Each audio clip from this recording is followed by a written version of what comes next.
Jane Pappas has also been chosen to speak today. She's the daughter of Devon Pappas of Mount Desert and Steve Pappas of Barrie, Vermont. She also lives with her stepfather, Ted Colchise. In pursuit of her scientific passions, she completed an internship at the MDI Biolab this year.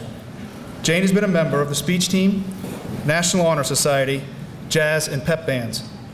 Jane will attend the University of Maine in the fall to study marine sciences and biology. Let's welcome Jane Pappas.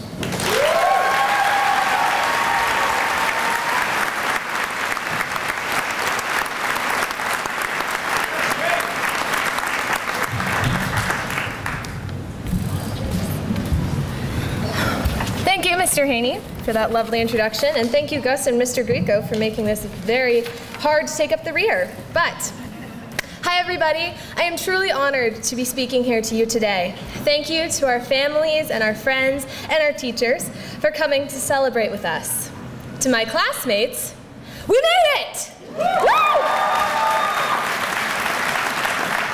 This far. This is definitely a time for not only reflection on the past, but also for looking to the future. We've all got dreams and plans and things that we can't wait to have happen. After today, we get to start making those things happen and making our dreams come true, and I can't wait to see what we all do.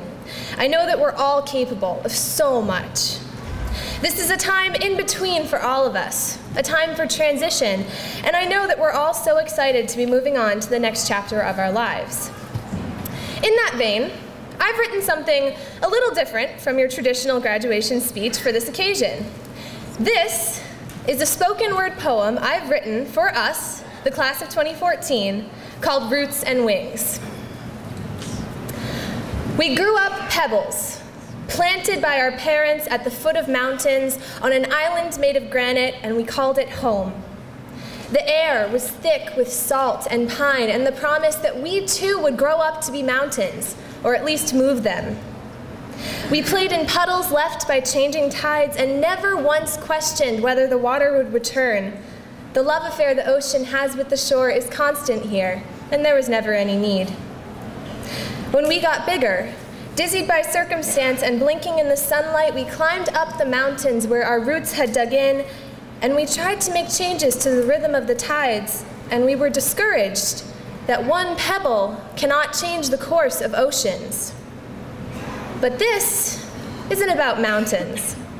This is about the pebbles who were planted here, who grew up into people, solid as rocks. People with stories and pasts and early morning paintings across the brightening sky. We've all seen a few beginnings in our time. We've all witnessed a few mornings. This is about the wings we grew as we got older, and how we soared the skies looking like seagulls and laughing all the while.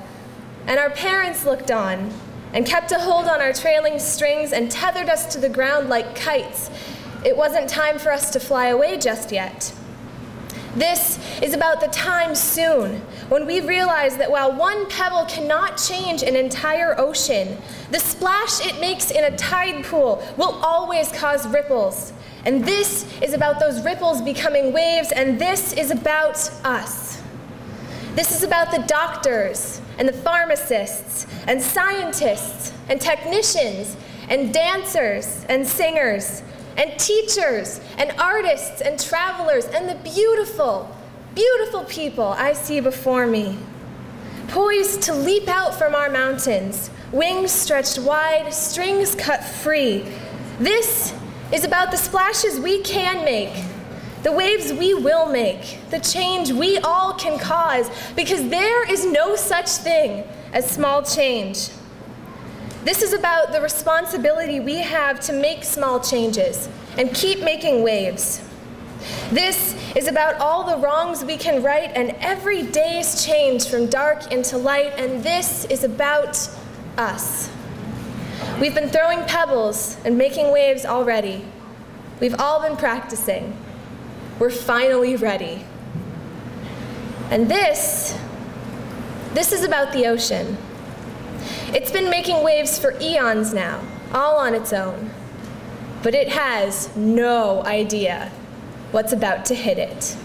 Thank you.